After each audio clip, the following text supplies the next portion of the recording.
Comme les oiseaux du ciel qui font résonner leur voix parmi les rameaux, je ne puis me contenir. Prendrai-je les ailes de l'aurore pour aller. Shalom et bienvenue de retour, toujours dans notre petite émission Nos Expériences. Aujourd'hui, Dieu nous a conduit à rencontrer le pasteur Camille Chichi. Nous sommes dans la province du Katanga, en République démocratique du Congo.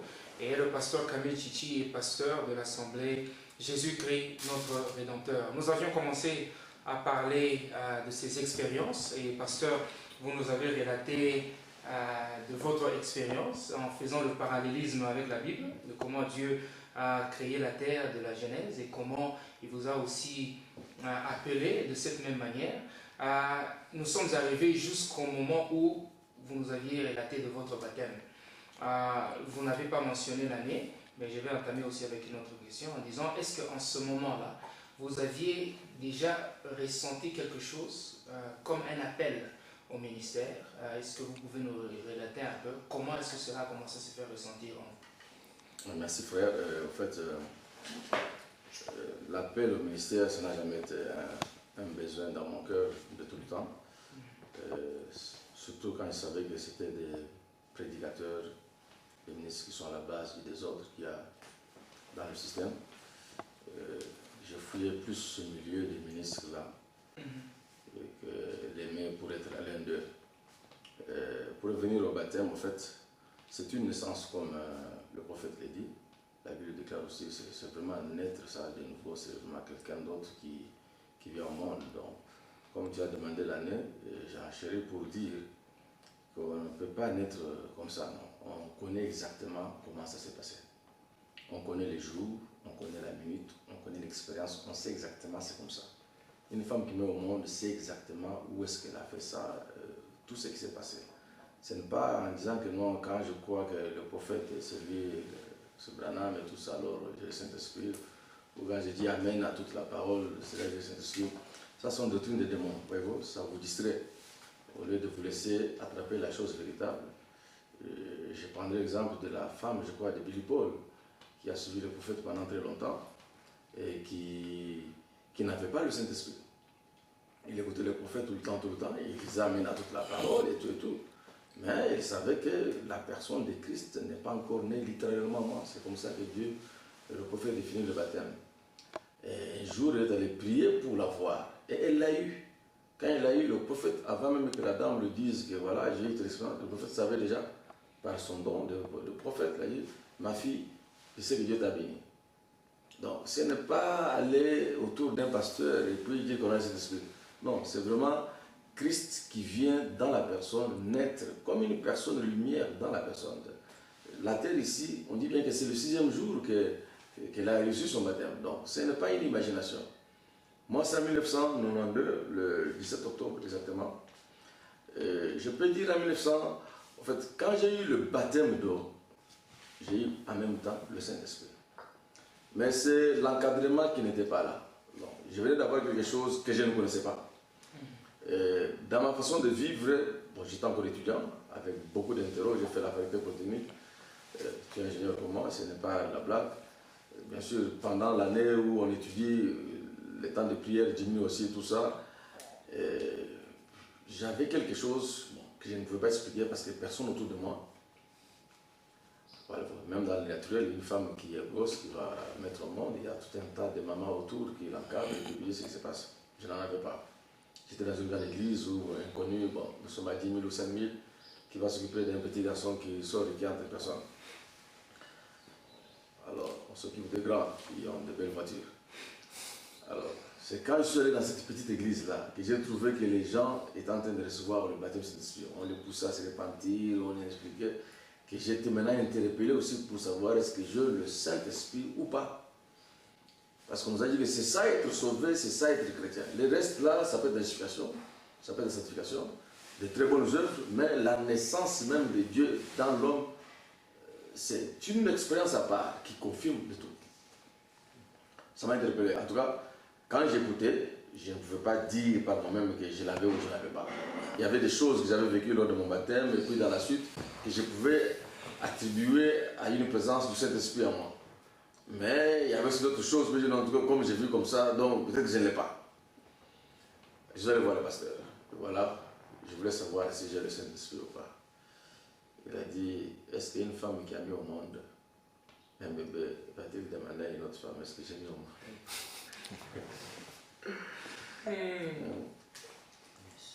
J'ai dit, non, alors, tu dois le savoir par toi-même. Sinon, tu risques d'avoir une affirmation du pasteur que tu es sauvé et tu vas t'approcher de quelque chose qui n'est pas correct. Va demander à Dieu qui te confirme.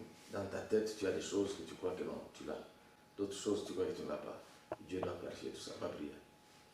Quand il me disait Dieu, je me suis rappelé de ma voix qui m'a toujours confirmé beaucoup de choses. Je suis allé prier. Tu vois que j'avais cette voix-là depuis le début, mais je n'avais pas le Saint-Esprit. Donc je ne peux pas attribuer ça au Saint-Esprit. Quand je l'ai prié, je n'avais toujours pas de réponse. J'ai quand même demandé qu'on interroge Dieu. Il y avait des vases qui pouvaient prier par des prophéties sur son père. Alors, quand ils ont prié, on leur a dit, dans cet homme-là, je l'ai béni, mais il ne m'a pas entretenu. Les jours où on l'a baptisé, il m'avait senti. Mais avec la suite, il n'a rien fait. Qu'il aille prier, je vais réveiller la chose. J'ai fait 4 jours, j'ai prié tout le temps. Même quand je suis dans les toilettes, je me lave, je fais les grands besoins ou les petits, je voulais que ça se réveille et tout de suite. Le 4e jour, c'était une veille de prière dans la famille d'un frère où l'église se réunissait pour faire la prière la veille de la semaine. C'était une coutume là-bas. Chaque semaine, le jeudi, on se trouve en prière. Là, on commence à 20h, 5h, 6h du matin. Là, je suis parti aussi pour la première fois. On a prié. Je n'avais que la même requête là. À un moment, j'ai senti comme mon cœur explosait. J'ai commencé à sentir la même fraîcheur que j'avais senti le jour de mon baptême. Je me suis bien rappelé, mais c'est ça que je m'attache. Et puis il y a eu une explosion. Boum! Je pensais que je mourrais, mais j'étais toujours là. Je vais ouvrir les yeux, reconnaître que je touchais mon corps, tout ça. Il y a eu une présence naturelle qui a envahi littéralement tout mon corps. De la plante des pieds jusqu'aux cheveux de la tête. Même les gens avec qui nous prions, on sentait que quelque chose se passe avec cet homme. Je ne m'asseyais pas, j'étais un peu bizarre.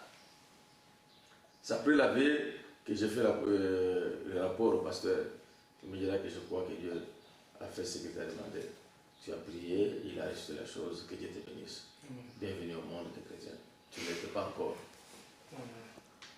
Alors, il me dit, est-ce que vous imaginez combien sont comme ça sur cette terre-ci?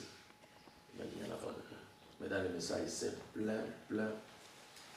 Dans le message, c'est plein de gens qui pensent avoir le Saint-Esprit, qui s'approchent à des doctrines, à des trucs comme ça. Mais Christ n'est pas encore né en eux. C'est une personne. Tu vas ressentir que c'est vraiment une personne. C'est comme ça que depuis ce temps-là, la personne qui me parlait du dehors, je ne l'entendais plus, je l'entendais de l'intérieur. Quand je lis la brochure, j'entends la même voix, mais elle sort de mon cœur. Quand tu pêches, c'est elle qui te dit, on sait que tu as fait la seconde. Il peut même te dire, ne fais pas, mais tu le fais quand même. Tu sens qu'il regrette. Et la repentance vient tout de suite. Il ne sera pas les salutations en toi. Et c'est comme ça que depuis le 17 octobre 1992 jusqu'à aujourd'hui, je ne connais pas une seule seconde où je ne sens pas ça. C'est passé de phase en phase, ça s'est multiplié. J'ai vécu beaucoup de choses, de batailles, de tout. Ça ne fait que grandir jusqu'à ce que Christ vienne nous chercher et qu'on part. Je ne cherche pas à mourir, moi. Je veux que dans les airs, pas par une lecture d'une brochure, mais par une expérience, je m'en vais. La plupart de ceux qui sont partis, ils partent par des lectures, des citations. Une façon aussi de partir un peu compliquée. C'est un peu ça, le Saint-Esprit. Maintenant, pour l'appel, quand j'ai le Saint-Esprit, le pasteur me dira que voilà, tu as eu le Saint-Esprit, c'est un don. Un don a toujours un travail. Si tu as vu que tu l'as eu et qu'il s'est comme endormi, c'est parce que tu ne l'as pas mis au travail. Le Saint-Esprit travaille, c'est un travailleur. La Bible dit que quand nous recevons le Saint-Esprit, nous faisons les œuvres par le Saint-Esprit, les œuvres déjà prédestinées par Dieu dans notre vie avant la fondation du monde. Nous voulons voir ça avec toi. Alors, il avait l'habitude de prendre tous ces gens-là que Dieu bénissait comme ça, les mettre dans des prières particulières, les faire participer à des centres de délivrance et de tout ça pour voir qu'est-ce que Dieu va manifester en eux. Alors il a compris que chaque fois que je m'exprimais, j'approfondissais la parole, j'étais genre un prédicateur quoi. Alors, il me disait que toi, je sens que tu es un prédicateur. J'ai rigolé. Alors un jour, il me demandera de de conduire une prière. Parce que lui-même n'était pas là. Il ne voulait pas. Il m'avait dit qu'il avait fait sciemment de ne pas être là pour ne pas m'influencer. Alors, il dit non, je ne serai pas là si tu peux conduire. Je sais que tu vas le faire. J'ai beaucoup prié là, comme c'était la première fois. Je suis monté en chair. C'était dans un petit salon. C'était pas vraiment dans une église parce que comme l'église était à Kinkole et que beaucoup de membres étaient à Kinshasa, souvent quand ils ne savent pas aller à Kinkole, on se réunit chez un frère et on fait la prière. J'ai prié et je prêchais. J'avais prêché sur l'amour. On devait nous aimer et tout ça. Bon, j'ai prêché des choses que j'ai trouvées bon. Mais les autres ils sentaient une véritable onction. En fait, ce qui les avait plus interpellés, c'est le feu qu'ils sentaient quand moi j'ai prêché. Bon, en fait, les étoiles que Dieu avait mis dans mon ciel à moi, notamment ce pasteur-ci, il arrivait le moment où quand il prêche sur la chair, je sens comme l'énergie électrique quitte la chair et m'embrase. Des fois, je me soulève du banc et je commence à aller vers lui. Et quand je réalise ça, j'ai fait un effort. Et voilà. On était habitué à ce genre d'expérience. Moi, quand j'ai prêché, et à la fin, il me dit en tout cas, mes frères, tu as du feu. Quand tu prêches, nous sentons que tu nous bénis. Parce qu'en fait, le prophète dit, c'est le pasteur qui m'avait expliqué, que quand le prophète dit que quand Dieu a béni Abraham, en tant que Melchizedek, il venait de la défaite des rois Sodome et tout ça, quand Dieu a dit béni sois-tu Abraham, le prophète dit que c'est le feu qui sortait de Dieu qui bénissait Abraham. Donc ce n'est pas le Dieu qui te bénisse, qui sort de la bouche d'un pécheur qui va bénir, mais c'est le feu qui accompagne cette parole. C'est là que j'avais compris que chaque parole qui sort de la bouche d'un serviteur de Dieu est accompagnée d'un feu, une puissance de Dieu qui accomplit la chose qui est prononcée. Alors ils ont témoigné ça, que c'était aussi comme ça avec moi. Alors ils sont allés dire au pasteur, ce frère-là, alors il a commencé à... C'est pour ça qu'à Kin, pendant une année, j'exhortais comme ça, et même dans la grande église, à un moment, il m'a laissé. En tout cas, je ne me sentais pas prédicateur.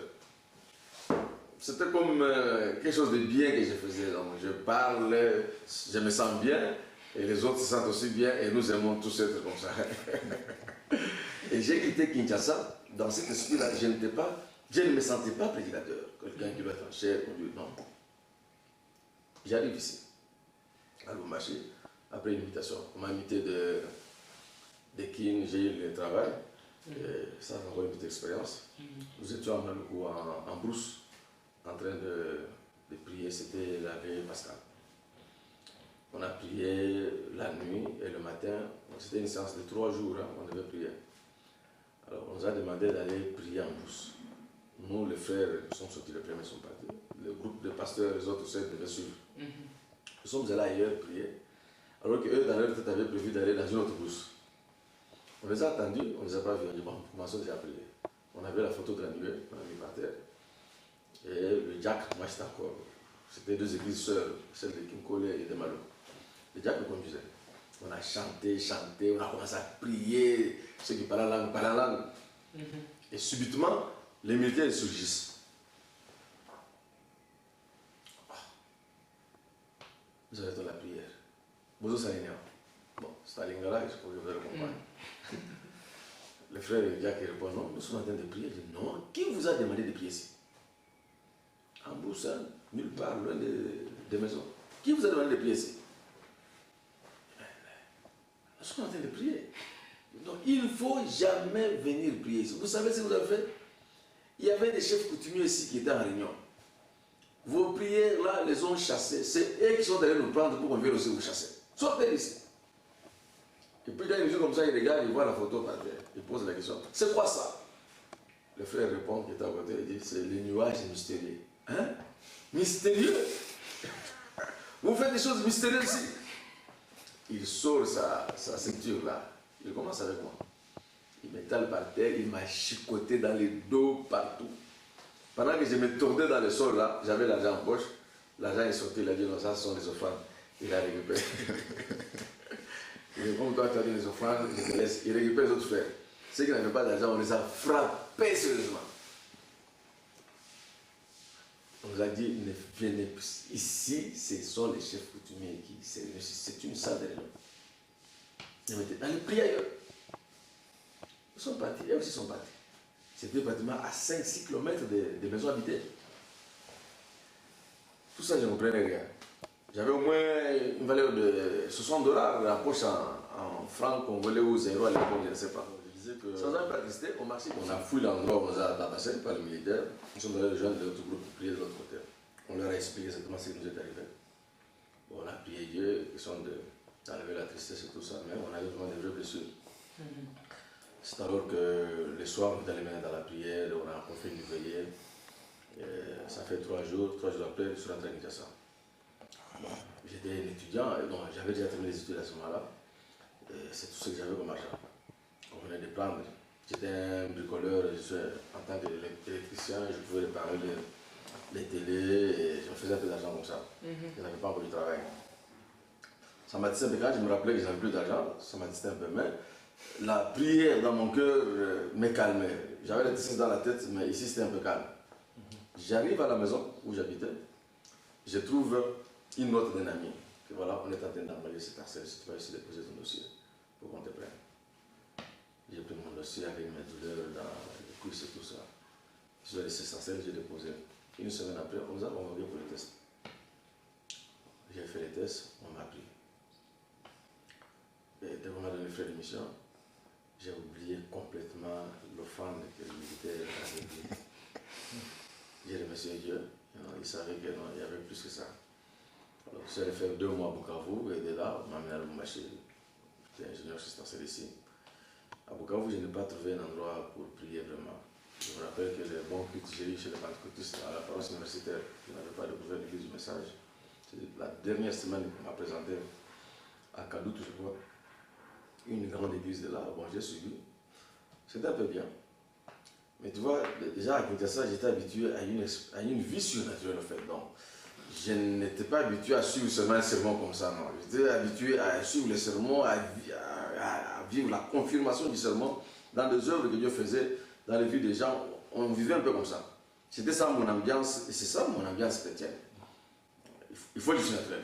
Parce que j'ai compris que même le message que nous avons, c'est d'abord Branham qui vit une espèce surnaturelle. Dieu l'amène à la Bible, il confirme ça, il en fait un sermon. Tous les sermons que nous avons dans le message viennent de là. Donc quand il n'y a pas une vie surnaturelle qui soutient tout ce que nous disons, c'est de l'air, ça ne fait rien. Alors j'arrive à Lubumbashi, j'ai commencé à faire le tour des églises pour trouver un endroit comme celui-là.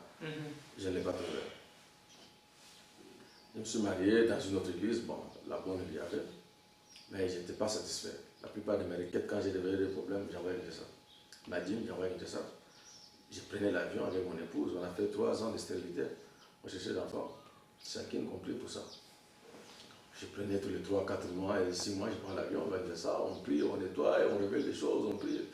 Et le pasteur dit, je prie que vous ayez un pasteur là, parce que la distance ne nous permet pas de faire l'action comme il faut. J'ai prié aussi, mais il faut se le trouver. L'avènement de l'AFDEL est arrivé au Congo, le pouvoir Mobutu est parti, Kabila a pris le pouvoir. L'église où on priait, c'était dans un foyer social qui était un bâtiment qui appartenait à l'État. L'État a récupéré son État, l'église a fermé les portes. Je me suis retrouvé à la maison en train d'aller dans d'autres églises aussi. Alors, quand j'ai déménagé dans un quartier où habitait mon parrain de mariage, qui était un frère en Christ, je suis allé le voir pour lui dire voilà, maintenant j'habite dans ton quartier. Alors il me dit là, je lui ai posé la question maintenant toi tu pries où? Parce que depuis qu'on a fermé notre église, alors il me dit que en tout cas dans ma maison ici, les voleurs entrent au moins 2 fois par semaine, volent les habits, les assiettes, nous sommes tout le temps malades, il y a un problème. On a prié avec le pasteur, ça n'a pas marché. Mon épouse était à la Colosie. Colosie, c'est à 220 km de Lubumbashi. Quand il est à la Colosie en vacances, chez sa grande sœur, il en a parlé du problème à la grande sœur, qui à son tour en a parlé à son pasteur, qui dira, dis à ta petite sœur, quand il va rentrer à Lubumbashi, qu'ils aillent à la Kenya, chez le pasteur Yav. Lui, il a un groupe de dons, ils peuvent bien approfondir pour savoir exactement qu'est-ce qui se passe. Parce que vous ne pouvez même plus acheter les habits ni les verres, parce que quand vous achetez, les propriétaires viennent la nuit et récupèrent. Et vous réveillez le matin, les portes sont ouvertes, les fenêtres sont ouvertes. Alors il me dit, alors nous sommes allés voir le pasteur Yav. Il a amené son groupe d'intercesseurs. Ils ont prié ici. Et Dieu a révélé que mon neveu ici, c'est un sorcier envoyé par mon grand frère pour m'abattre. Alors tout le vol ici, c'est lui qui organise pour que la tristesse augmente dans mon cœur et que la prière diminuant, l'onction diminuant, qui mette la main sur moi. Quand Dieu a révélé cela, par une prophétie, on a posé la question à monsieur, il a tout accepté. Et il a accepté d'être chrétien. Et pendant ce temps-là, ça faisait au moins 3 ans qu'il allait à l'église et il était chrétien. Quand j'ai écouté ça, j'ai dit, ici à Lubumbashi, il y a une église du message. Où il y a ça? C'est où? Je me donne l'adresse de Tabernacle Jésus-Christ, notre Rédempteur. C'est quand les jours de culte, on m'a dit c'était dans 2 jours, on a parlé lundi et le culte c'était mercredi. Donc je voulais que lundi se transforme tout de suite en mercredi pour que j'aille voir comment ça s'opère là-bas. Le mercredi est arrivé, je suis allé vite là-bas, j'ai cherché l'adresse, je suis trouvé. Je me suis assis dans le banc, on parlait en swahili, je ne comprenais pas très bien le swahili. Mais j'ai senti une notion de Dieu qui m'expliquait ce qu'on disait. Ça, c'était glorieux. Le monsieur parlait en swahili, moi je l'écoutais comme en français. Et j'avais compris qu'il prêchait sur la repentance. Il disait que non, dans les choses de Dieu, vous devez seulement vous repentir et Dieu va vous aider. Vous ne devez pas garder les choses cachées dans votre vie. Il a prêché la repentance. Quand ils ont compris qu'il y avait un frère qui ne comprenait pas le swahili, finalement on a mis un interprète en français qui a commencé à bien. Oh, j'ai aimé ce pasteur. Parce que partout où j'ai passé, je n'écoutais que les mystères. Et les mystères, je les connais. J'ai besoin d'une vie puissante qui nettoie et qui résout les problèmes. J'ai beaucoup aimé ce pasteur, j'ai adopté son église directement et je commence à suivre. En tout cas, dans ma tête, je ne me suis jamais présenté comme un prédicateur parce que je ne savais même pas que j'étais un prédicateur. Je n'ai jamais été ça dans mon cœur comme quoi. C'est une famille avec qui on prie avec ça qui est venue à Lubumbashi. Ils m'ont cherché, je les ai emmenés dans ma nouvelle église. Nous sommes arrivés là-bas. Ils ont écouté le pasteur, ils ont vu comment les dons opèrent, ils ont vu comment il travaille beaucoup, il prie dans les maisons des gens. Il était seul à faire ce boulot-là. Les quelques frères qui l'aidaient, c'était des frères commerçants. C'est quand ils sont à Lubumbashi qu'ils travaillent avec lui. Mais quand ils partent dans leurs affaires, loin de Lubumbashi, le monsieur reste seul. Et la soeur qui vient de Kin a vu ça. Après le culte, il m'a dit, mais frère Chichi, toi tu es un prédicateur, non? Il dit, bon, mon épouse qui répond, oui, à la maison il me prêche. C'était un prédicateur. Mon petit frère avec qui j'étais, il est médecin d'Afrique du Sud maintenant. Il me dit, c'était un prédicateur cet homme. Bon, ils ont répondu comme ça, je ne savais pas d'où venait avec cette question-là. Et puis il me dit, mais pourquoi tu laisses Yab, le pasteur, souffrir seul, il prêche, tu dois l'aider. Le fils est dans la prédication. Tout le monde s'est mis debout à me condamner. Moi je dis, non, moi je ne suis pas prédicateur. Ces choses-là, c'est dans la vie de l'église, et ça, j'avais tellement de choses, voilà. Je fouille la salle à manger, où on était en train de manger avec eux, et ils étaient en train de m'embrouiller avec ces choses-là. Ils sont allés me cacher dans la chambre à coucher. J'ai stoppé de manger, ils ont continué, moi j'ai fouillé. J'allais dans la chambre à coucher, j'avais mis une radio-cassette qui jouait une prédication. J'ai importé les versions de Kinshasa de mon pasteur et on a enregistré tout celui qui venait à Lubumbashi m'a amené. Et ça joue, même quand je ne suis pas là, ça joue toujours dans la maison. Le Saint-Esprit, il nettoie la maison. J'avais cette foi-là. Je m'assois sur le lit, j'écoute l'application, je l'entends dire, nous attendons l'enlèvement. Et l'enlèvement aura lieu quand le dernier élu va entrer dans le corps de Christ. Tant qu'il n'est pas encore entré, il n'y a pas d'enlèvement, nous attendons. Ce dernier élu peut être à Lubumbashi, assis dans un banc, attendant qu'un prédicateur dans le banc se mette debout pour prêcher afin que lui soit sauvé. Comme ça.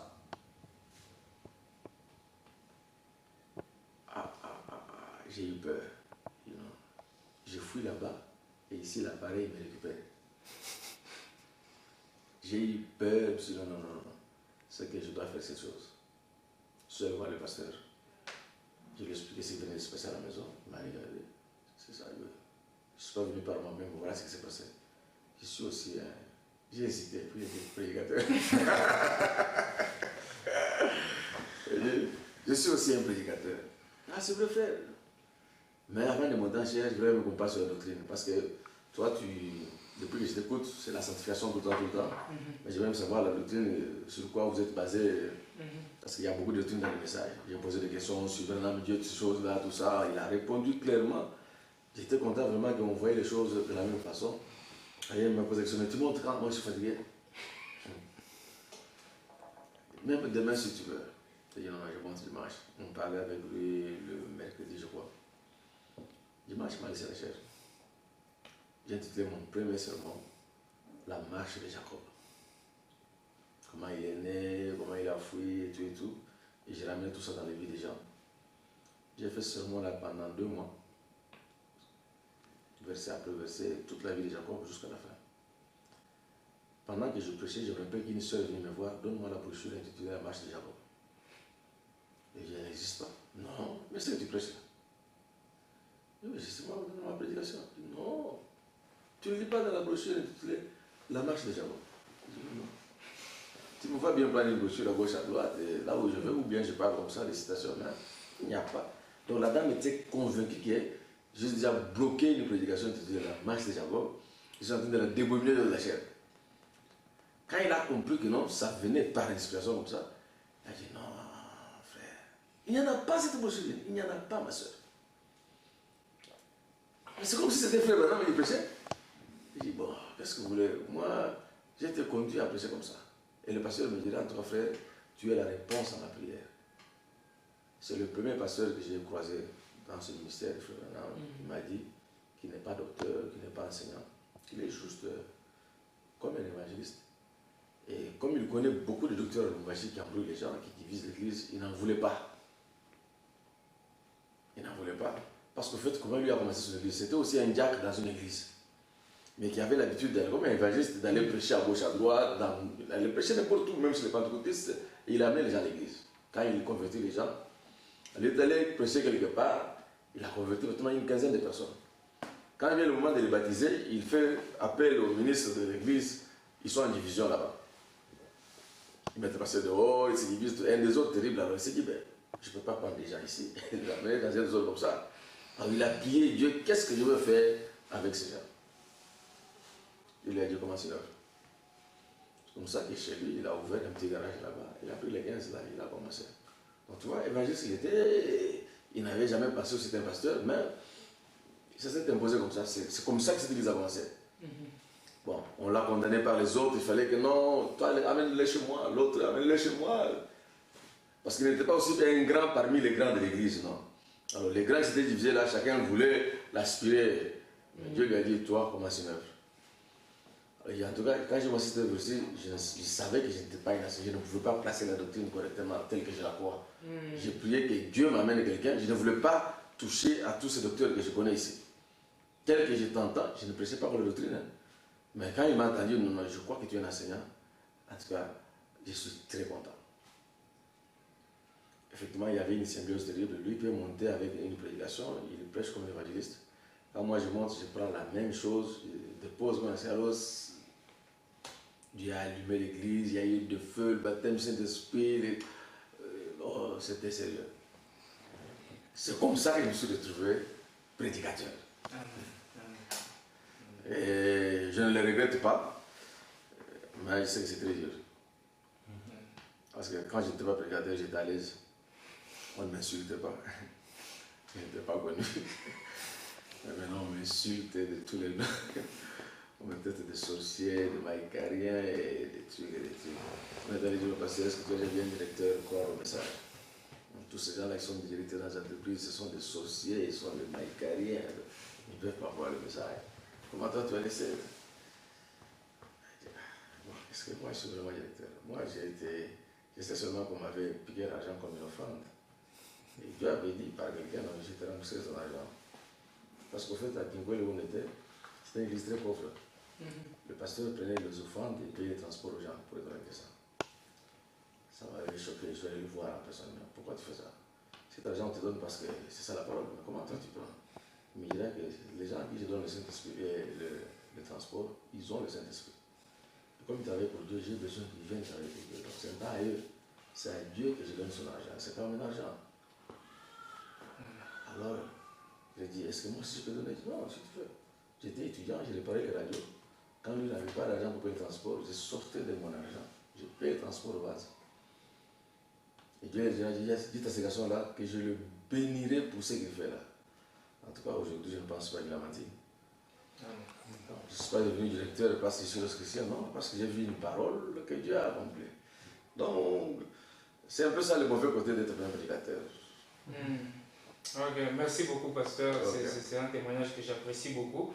J'aimerais poser un peu une question. Vous aviez commencé à prêcher quand votre pasteur a découvert que vous aviez un don de prédicateur en vous. Ouais. Vous avez commencé à prêcher la parole et vous aviez eu une confirmation quand vous êtes retourné à Lubumbashi. Ouais. Est-ce que pendant cette période-là, vous avez eu quand même des ministères qui vous ont influencé ou bien certaines personnes qui sont passées dans votre vie qui vous ont quand même influencé dans le ministère? Je peux dire qu'il y a essentiellement 3 étoiles que j'avais placées dans ma chaîne. Je retourne au principe de la vie de l'église. À Kulungongo, je n'en ai pas tellement. Comme je t'avais dit, c'est une voix qui m'a convaincu vraiment. À Ribini, où j'ai fait pendant 2 ans, je peux citer le nom du pasteur Barouti. Il a enseigné la doctrine bien. Beaucoup de fondements que j'ai bien assimilés dans le message, c'est par lui. Et il m'avait même guéri du sinusite. J'étais étudiant. Je ne savais pas bien étudier parce que ça gonflait dans le nez et tout. Un jour, je suis allé à la prédication, donc je ne savais plus lire. Je dis, bon, mais c'est pas lire, je vais même à l'église. J'arrive là-bas, il a prêché, et puis à la fin, il dit tous ceux qui sont malades, qu'ils mettent la main là où ils se sentent mal, moi je vais prier. J'ai mis la main ici. Lui, un chef là, il a prié. Jusqu'aujourd'hui. Cette chose-là est partie. En tout cas, cet homme de Dieu, il a un vrai don de guérison. Moi, j'ai expérimenté. Mais c'était une très grande église. Il ne pouvait pas s'occuper de tout le monde. Quand on devient grand, ça devient très compliqué. Si vous laissez les diacres s'occuper des gens dans les quartiers, ils vous divisent l'église, ça devient une poisson compliquée. C'est comme ça que je ne pouvais pas bénéficier directement de l'encadrement d'un des pasteurs ou ministres de cette église-là, tellement qu'on était nombreux. Mais quand je suis avec Nicolas, c'est là, très petit, donc je savais que le pasteur, j'allais devenir chez lui, donc j'avais accès direct à lui, et il pouvait se déverser à moi totalement. Et la doctrine que j'avais reçue de Frère Balouti était la même que le pasteur Caleb Mouzom prêchait. Il n'y avait pas de différence. Ce que j'ai eu chez Mouzom, c'est la vie de la prière. Il priait beaucoup et il m'entraînait dans. C'est dans cette prière-là que les surnaturels se manifestaient sérieusement et avec l'appui de toutes les stations qu'il avait, il pouvait bien contrôler et gérer ces surnaturels.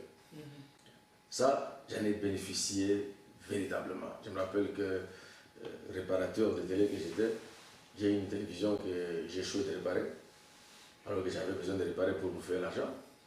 Même si dans le message à l'époque, on ne pouvait même pas toucher. Bon, aujourd'hui, on peut toucher pour vous suivre une prédication ou des informations. Bon, les choses se sont modérées un peu.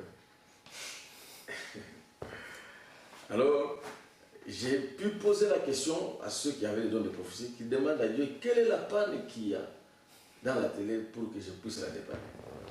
La seule qui a eu la vision, Dieu lui a montré une résistance foutue.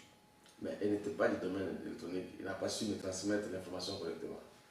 Je lui ai demandé, va dire à Dieu qui dit exactement c'est à tel endroit, comment. Et il est allé encore prier, Dieu lui a dit, va dire à ce garçon qu'il aille seulement redépanner cette fois-ci. Il va voir cette résistance-là, ça va dépanner. J'étais un peu déçu. J'avais déjà dépanné ce truc-là, cherché plusieurs fois, ouvert, il était bon. J'ai dit, bon, je recommence à zéro. J'ai fait comme Pierre qui avait péché toute la nuit.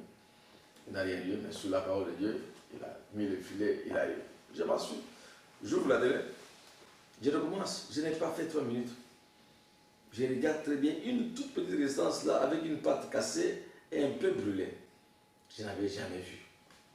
Je l'ai dessoudé, j'ai remis la pâte, j'ai soudé, je mets la télé, j'ai roulé dans le salon comme un enfant. Le propriétaire de la télé est venu avec sa télé, il m'a payé, j'ai eu de l'argent. Voilà un peu comment l'influence sur la télé. Je savais vraiment que quand il y a un problème dans la vie, Dieu donnait la solution. Je lisais dans les brochures, les gens pedaient les clés, Frère Bernard, tout ça. C'est comme si quand Bernard meurt, toutes ces choses-là disparaissent, alors que les Saint-Esprit là, ça ne marche pas. C'est cette conviction-là que j'ai eue dans cette petite église, sachant que non, la puissance surnaturelle est là pour résoudre nos problèmes.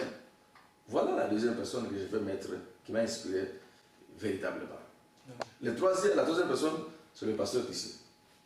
En matière de repentance, non, je n'avais jamais vu quelqu'un. Je crois que c'était sa spécialité. C'est comme quelqu'un qui est médecin, chirurgien, lui, je crois que Dieu l'avait calibré sur la repentance. Là, il m'a enseigné beaucoup de choses. Tu vois, j'avais la doctrine, j'avais le surnaturel et j'avais la sanctification dans la repentance. J'étais comme un tout bien formés. Mais la particularité de tout ça, c'est que le pasteur me le disait. Parce que des fois, quand je suis avec les frères à l'église à Kim, il y avait des frottements. Quand je m'exprime, ils ne me comprennent pas très bien. Il m'appelle un jour, je leur avais dit que quand Jésus a transformé l'eau en vin, ce n'était pas un miracle. Ils m'ont dit, ah frère, comment tu dis ça alors que la Bible, le prophète dit c'est un miracle? Je leur ai dit, c'est un miracle pour nous qui avons vu. Mais Jésus lui-même, il savait comment transformer les atomes d'eau en atomes et molécules du vin. Il savait comment sortir une puissance de sa main. Il met dans l'eau là, il fait un truc là, et ça revient clair. Un peu comme le chimiste a maîtrisé l'huile de palme pour en faire du savon. Donc c'est un miracle pour nous qui ne savons pas quoi faire. C'est comme ça que nous sommes. On ne dit pas que dans la Bible là, que quand il a fait ça, Jésus a dit, ah! Pourquoi il n'était pas si excité? Parce qu'il sait ce qu'il a fait. Un chauffeur ne sera pas excité quand il démarre le véhicule, mais le villageois qui ne sait pas si c'est un véhicule, il va sauter, il va courir. Donc, moi aussi, il faut savoir qu'il y a des choses que nous devons tellement approfondir et maîtriser, telles que quand nous avons maîtrisé, ça devient notre vie, ça sort du miracle et ça devient du normal, qui est une vie. Parce que ce que nous appelons le miracle, c'est la vie normale de Dieu. C'est ce que je voulais dire. Alors, quand j'ai eu cette conversation avec le frère, que j'en ai parlé au pasteur, il m'a dit, toi, tu vas répondre dans ta vie. Parce que je te connais. Quand tu parles de manière particulière, tu sors du classique établi. Mais ce que tu dis est vrai. Il faut que les gens de ton niveau. Ça s'est passé avec le pasteur de Moujima ici, Moukeba. Moukeba est venu dans mon bureau, j'étais chez Vodacom, pour le problème des cartes réseau et cartes SIM, tout ça. Et il me racontait qu'il est en mission, il va au Zimbabwe, tout ça. On l'a appelé dans beaucoup d'églises pour aller projet, beaucoup de doctrines là-bas. Les gens pensent que nous sommes déjà arrivés, tout ça, parce que même dit que quand nous sommes arrivés, nous sommes toujours ici. Le ciel est à 7 mètres, vous voulez aller où? Alors je dis au pasteur, oui, c'est un problème sérieux, parce que quand on regarde les choses, il est dans une certaine dimension, dans une certaine expérience, c'est de là que sont ces choses-là. Pour le comprendre, il faut Dieu te fasse la grâce d'approcher les mêmes sphères. Quand est-ce qu'il a dit que le ciel était à 6 mètres? Il quitte son corps.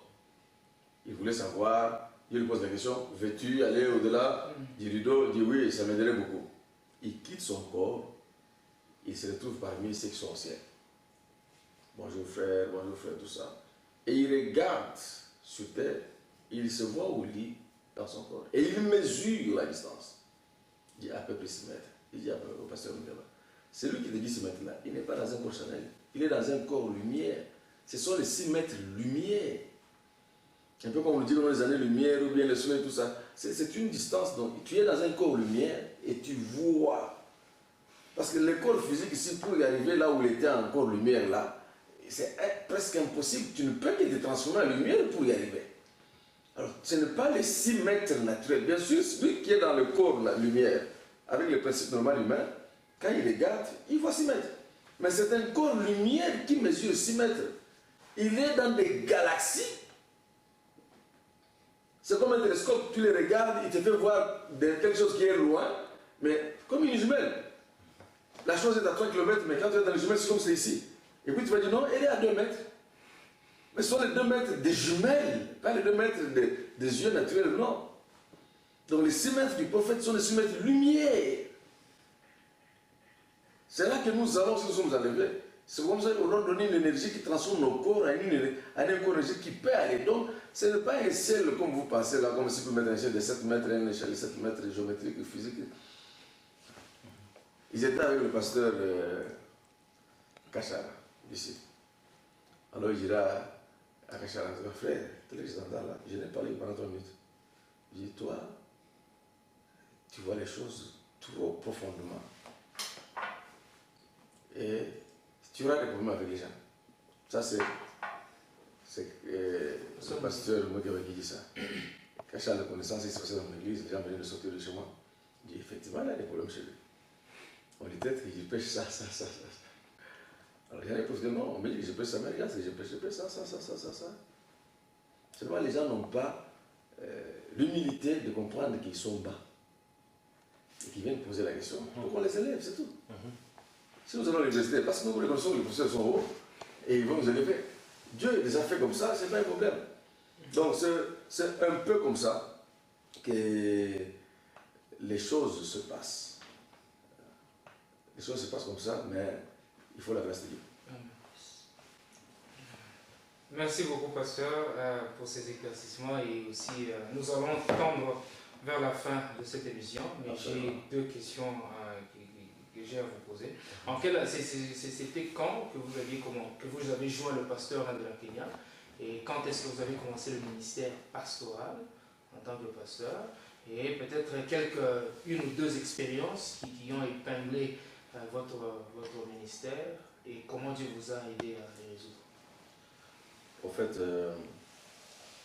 quand j'ai commencé avec le pasteur Yav, on a fait pratiquement depuis 1999 jusqu'en 2002. Donc 2009 c'était déjà à la fin, disons 2002. On a fait 2 ans avec eux.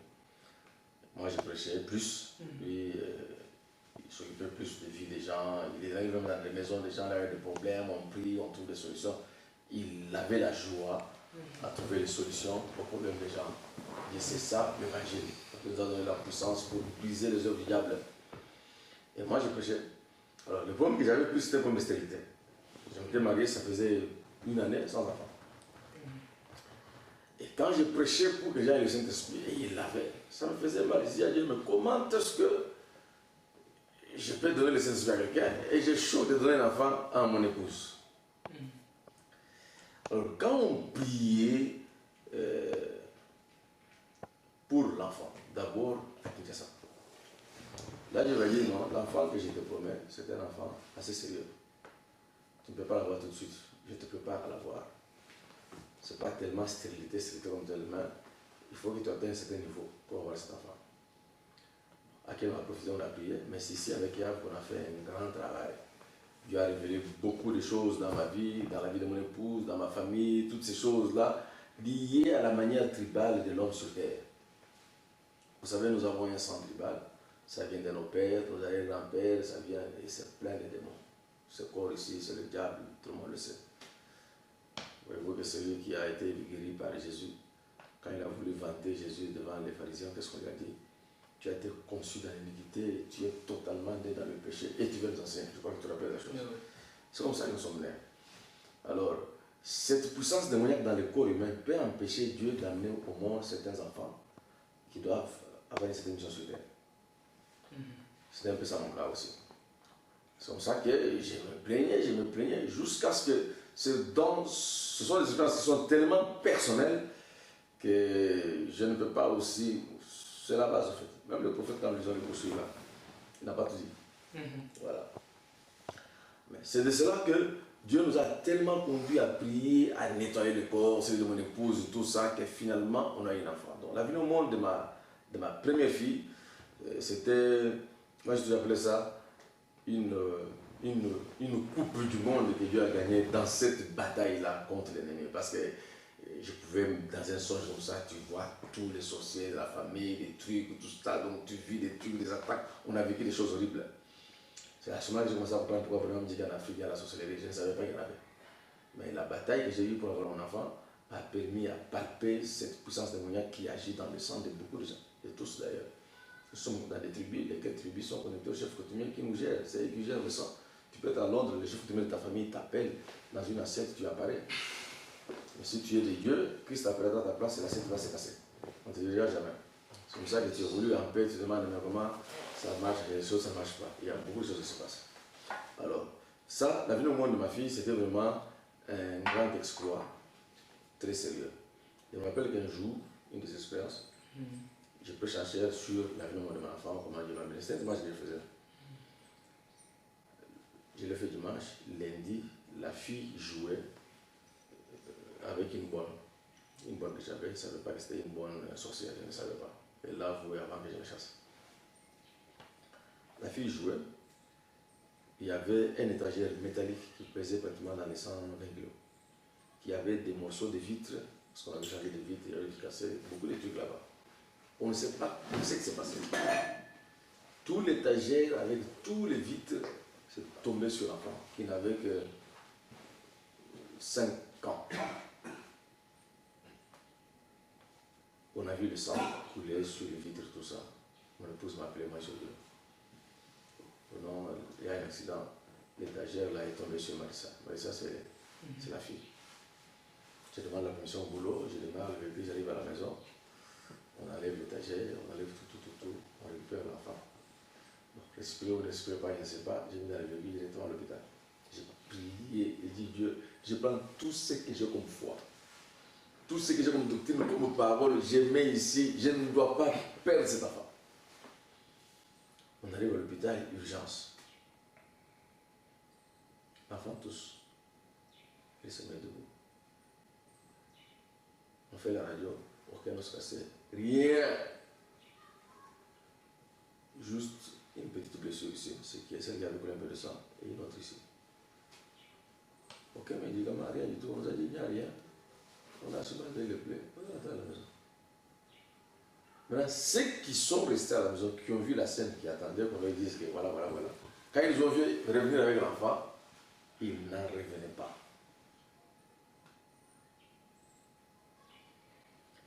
Dans la même semaine, mon petit frère m'appelle, il est à Luanda. Il me dit que voilà, c'est la deuxième chance que je donne, je vais passer, sinon je te livre. C'était un médecin, il a gagné dans la maison, il a écrit le message dans ma maison, il s'est marié chez moi, il est allé travailler à Luanda. Et là-bas, il intervenait sur un malade qui est mort. Et la famille de la malade voulait chercher pour le faire arrêter. Comme quoi il a tué quelqu'un. Quand il m'a expliqué les songes qu'il a eu, les visites qu'il a eu dans la maison, toutes ces choses-là, je savais exactement d'où ça venait. J'ai appelé mon grand frère qui était à Londres, on a pris le petit, on l'a caché. Ça, c'est lui qui m'a appelé le soir. Mais le matin, un frère avec qui j'avais dans la maison, il m'a relaté un peu comme ça. Moi, j'ai vu ton frère en Angola, on a tiré dans sa tête, il est mort. Et le soir, le petit m'appelle, il me raconte ces choses-là. Et j'ai lancé sérieux. Le frère l'a caché en Angola, là-bas, la pousse, les chercher, tout ça. Jamais la requête. L'église, j'étais déjà pasteur, je crois. Ouais. Jamais la requête à l'église, on a prié pendant 3 jours. Je vous ai dit, exactement ce que vous avez vu là, c'est la mort. Pour enlever cet homme-là, il faut beaucoup prier. Pour qu'il sorte de l'Angola, il aille ailleurs, c'est sa seule survie. Et j'ai dit à mon grand frère, tu ne sors pas, tu attendras que cette église que maintenant tu peux le sortir. On a prié. Pendant ces 3 jours, donc, ma fille a voulu mourir le lundi, le mardi, j'ai cette nouvelle-là, mais puis on commence, jeudi, vendredi, une petite pluie, c'est pas ici, il y a une autre maison là où j'étais dedans. Une petite pluie qui frappait comme ça. J'ai vu la foudre quitter le ciel et frapper sur la porte où j'étais. Les gens qui étaient dans le garage, ils travaillaient pour moi, mais qui s'étaient abrités contre la pluie, ont fui. Ils pensaient vraiment qu'on m'a vraiment littéralement rasé. Moi, j'ai seulement quitté la porte, j'ai fait 2 pas en arrière, et j'ai vu cette femme-là frapper, remonter, frapper 3, 4 fois, et s'est éteinte. L'électricité a fait ça.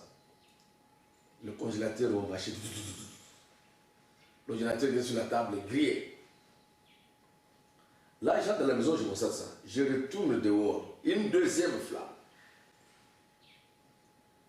C'est seulement quand la deuxième flamme que je me rappelle, la prophétie qui était sortie quand on priait pour le petit.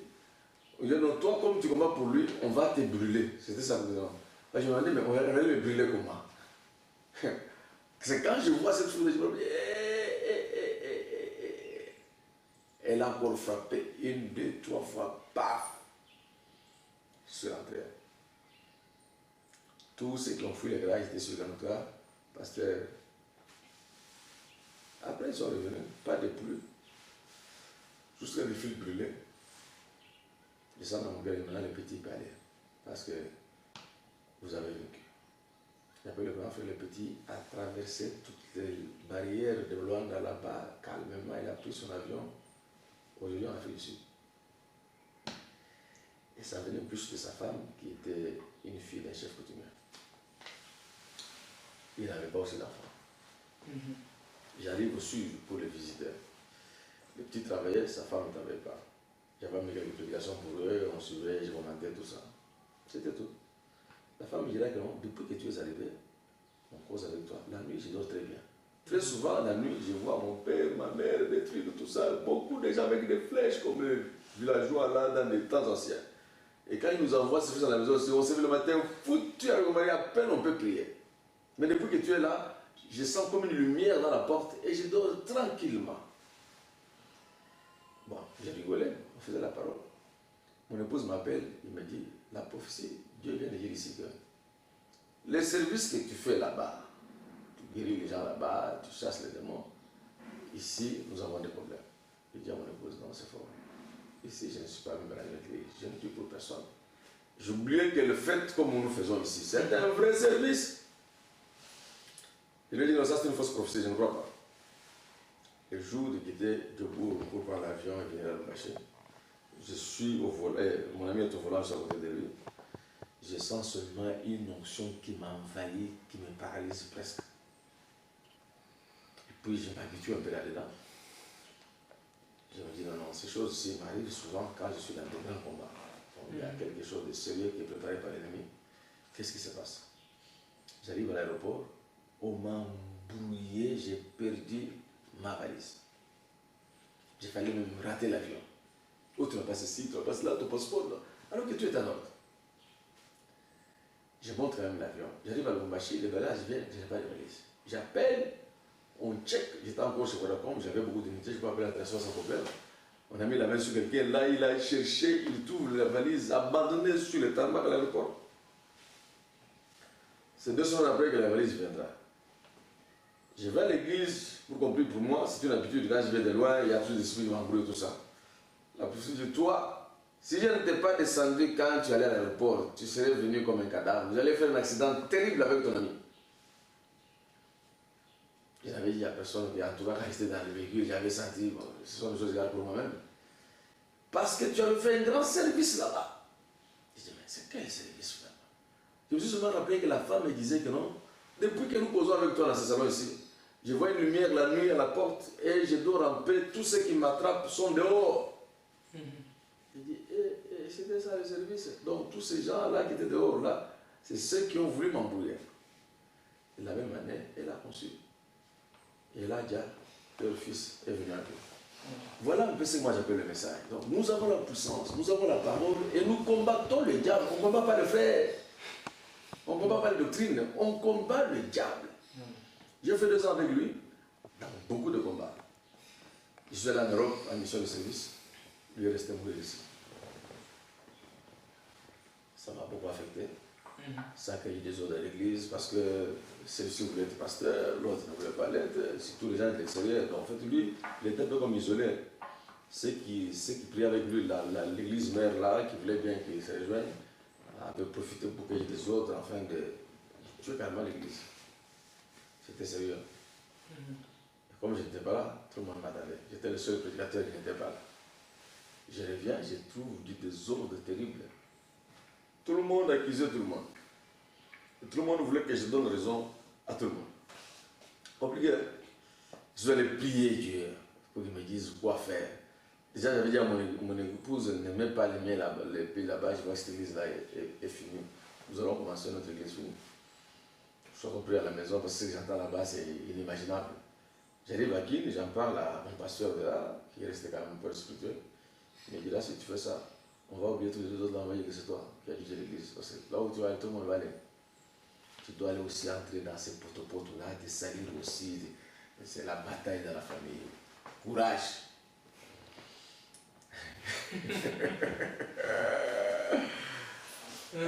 J'ai accepté d'aller me salir, c'était trop sale.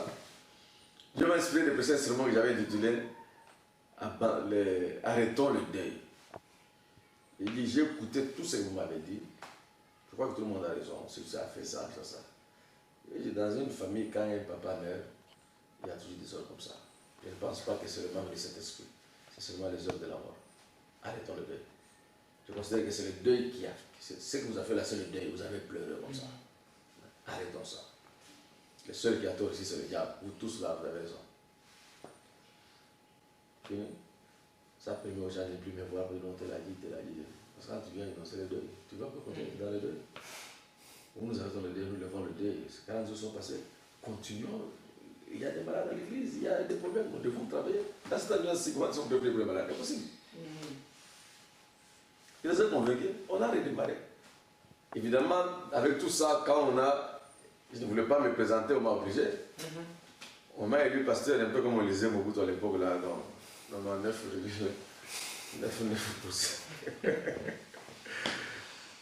J'ai pris la chair, mais ce n'était pas facile. J'ai découvert beaucoup. C'est par après que j'ai compris que la seule façon pour Dieu de nous apprendre les choses, c'est de le faire vivre. Quand nous lisons, nous avons une compréhension de Dieu. Il faut vivre. Quand on dit un démon, tant que tu n'as pas encore combattu, tu ne sais pas ce que c'est un démon. Quand on dit le Saint-Esprit, tant que tu ne l'as pas encore expérimenté, tu ne sais pas ce que c'est. Quand on dit être en présence d'un ange, tant que tu n'as pas été en présence d'un ange, tu ne sais pas ce que c'est.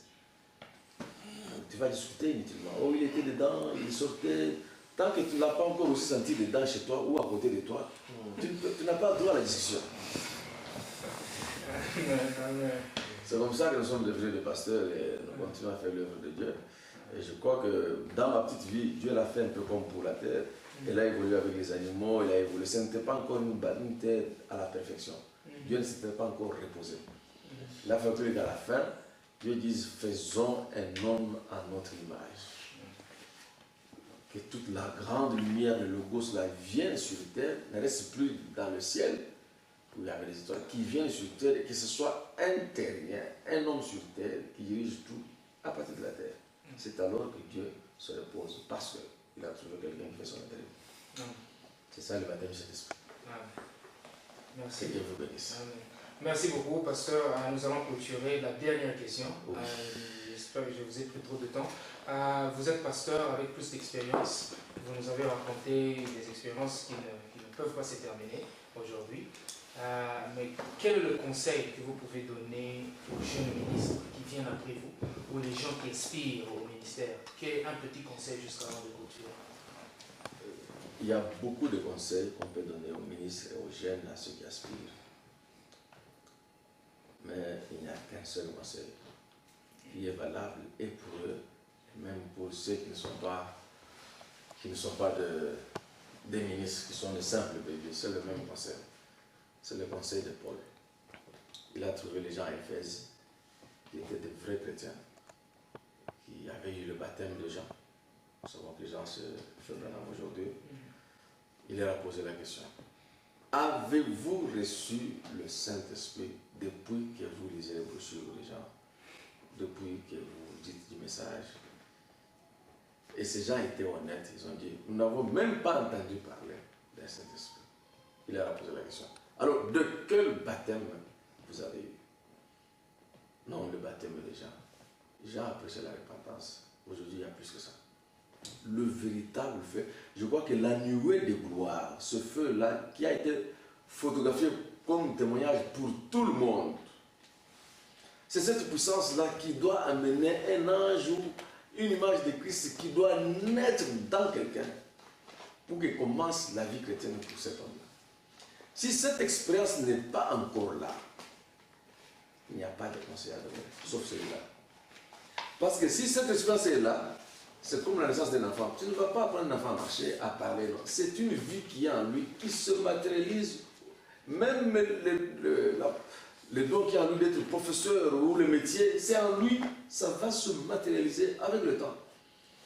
Donc, je crois que quelqu'un qui a reçu le vrai Saint-Esprit, s'il a le don d'être ministre et un appel dedans, ça viendra automatiquement. C'est automatique. On n'aura pas trop le conseil, on fait ça, non. Le Saint-Esprit l'enseignera. L'encadrement sera nécessaire, mais c'est un encadrement nul si d'abord le Saint-Esprit n'est pas là.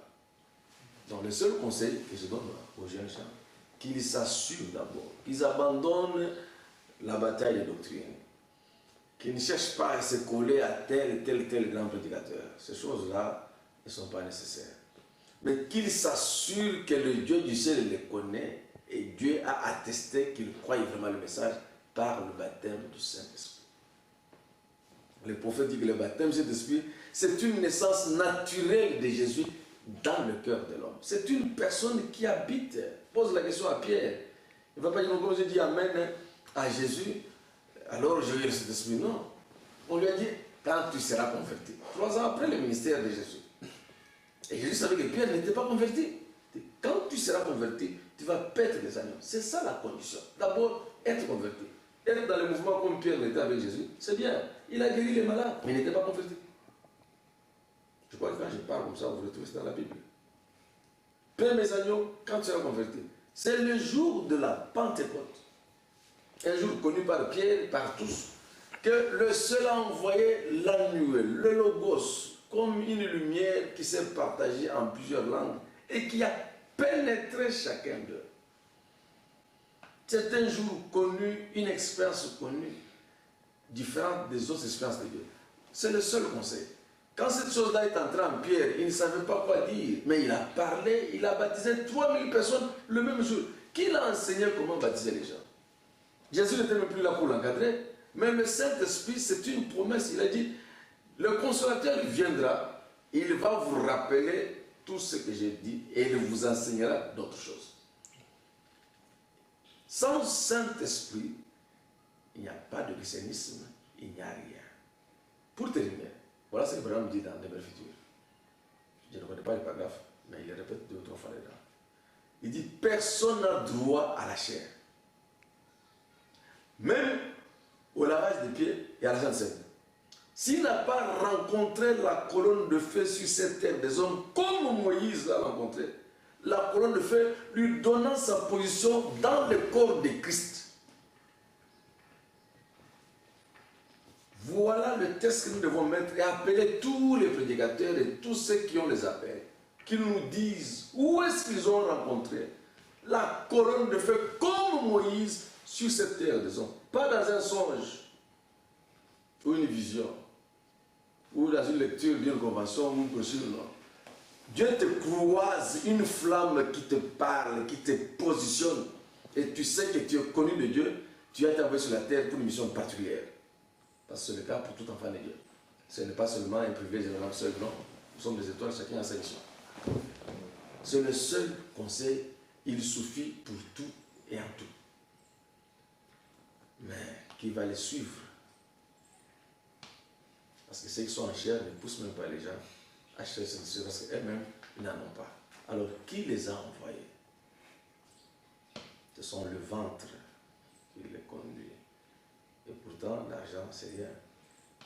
Dieu ne peut pas échouer de te donner l'argent s'il te donne le Saint-Esprit. Si Dieu te donne le Saint-Esprit, il te donne le reste. Le salut, c'est au-delà de tout. Adam, qui est le premier homme qui a amené sur la terre, on lui a tout donné. Alors, pourquoi rester minable et courir derrière l'argent, derrière la popularité de tel homme? Ce sont les œuvres du diable, mais peintes du message pour apparaître comme étant œuvres. C'est le démon, c'est Lucifer. Donc, que le jeune ministre cherche d'abord le baptême. D'ailleurs, on ne le cherche pas, c'est Dieu qui le donne. Cette terre-ci ne l'a pas cherché. Si on est de Dieu, Dieu fera les choses. Si on ne l'est pas, on va forcer, on va chercher, on ne trouvera rien. Parce que l'homme ne cherche pas Dieu, c'est Dieu qui cherche l'homme. C'est lui qui descend au soir, dans la lumière du soir, en train de crier, Adam, Adam, où es-tu? C'est Dieu qui te cherche, il te connaît. S'il n'a pas fait ça, sors du message, je vais te recommander à l'église catholique. C'est là ta place, que je te laisse. Amen, merci beaucoup. Le Saint-Esprit est un jour connu, une expérience connue et une chose vécue. Merci beaucoup, Pasteur Camille Chichi, pour ce temps que vous nous avez dédié. Je crois que ceux qui nous suivront seront bénis par vos expériences, votre témoignage et ces quelques paroles que vous avez partagées. Que Dieu vous bénisse sincèrement, qu'il bénisse l'œuvre que vous êtes en train de faire, qu'il bénisse aussi votre église. À vous qui nous avez suivis, c'était le pasteur Camille Chichi. Nous avions parlé à partir de la République démocratique du Congo, province du Katanga. Et pasteur Chichi est le pasteur de l'Assemblée de Jésus-Christ, notre Rédempteur, qui se trouve dans la commune de Kenya. Que Dieu vous bénisse et à plus tard. J'espère que Dieu nous donnera encore d'autres occasions de rencontrer d'autres hommes de Dieu pour parler de leur expérience. Et jusqu'à ce jour-là, à tantôt et